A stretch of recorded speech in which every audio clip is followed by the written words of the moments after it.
ನಗರದ ಹೊರವಲಯದ ಸೂರಲ್ಪಾಡಿಯಲ್ಲಿ ಬಜರಂಗದಳ ಕಾರ್ಯಕರ್ತರು ಸಿನಿಮೀಯ ಮಾದರಿಯಲ್ಲಿ ಅಕ್ರಮವಾಗಿ ಗೋವು ಸಾಗಾಟ ಮಾಡುತ್ತಿದ್ದ ವಾಹನವನ್ನು ಚೇಸ್ ಮಾಡುವ ದೃಶ್ಯ ಸಿಸಿ ಕ್ಯಾಮೆರಾದಲ್ಲಿ ಸೆರೆಯಾಗಿದೆ.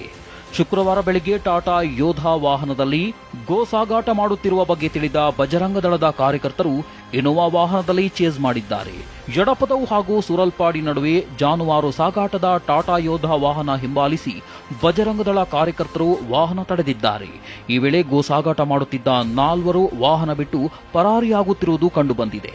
ಈ ವಾಹನದಲ್ಲಿ 20ಕ್ಕೂ ಅಧಿಕ ಜಾನುವಾರುಗಳನ್ನು ಹಿಂಸಾತ್ಮಕವಾಗಿ ತಲೆ ಕೆಳಗಾಗಿಸಿ ಗೋಸಾಗಾಟ ಮಾಡುತ್ತಿರುವುದು ಕಂಡುಬಂದಿದೆ. ಇನೋವಾ ವಾಹನ ಚಾಲಕ ತಮಗೆ ಟಾಟಾ ಯೋಧ ವಾಹನ ಚಾಲಕ ಮಾರಕಾಸ್ತ್ರ ತೋರಿಸಿ ಬೆದರಿಸಿದ್ದಾನೆ. ಫೈರ್ ಮಾಡಲಾಗಿದೆ, ಆದರೆ ಅದು ಮಿಸ್ ಫೈರ್ ಆಗಿದೆ ಎಂದು ಹೇಳಿದ್ದಾರೆ. ಆದರೆ ಘಟನಾ ಸ್ಥಳದಲ್ಲಿ ಪೊಲೀಸರು ಪರಿಶೀಲನೆ ನಡೆಸಿದಾಗ ಬಂದೂಕು ಬಳಕೆಯ ಯಾವುದೇ ಪುರಾವೆಗಳು ಕಂಡುಬಂದಿಲ್ಲ. ಇನೋವಾ ವಾಹನಗಳು ಹೆಚ್ಚಿನ ಪರೀಕ್ಷೆಗೆ ಒಳಪಡಿಸಿದಾಗ ಗುಂಡಿನ ದಾಳಿಯ ಯಾವುದೇ ಲಕ್ಷಣಗಳು ಕಂಡುಬಂದಿಲ್ಲ.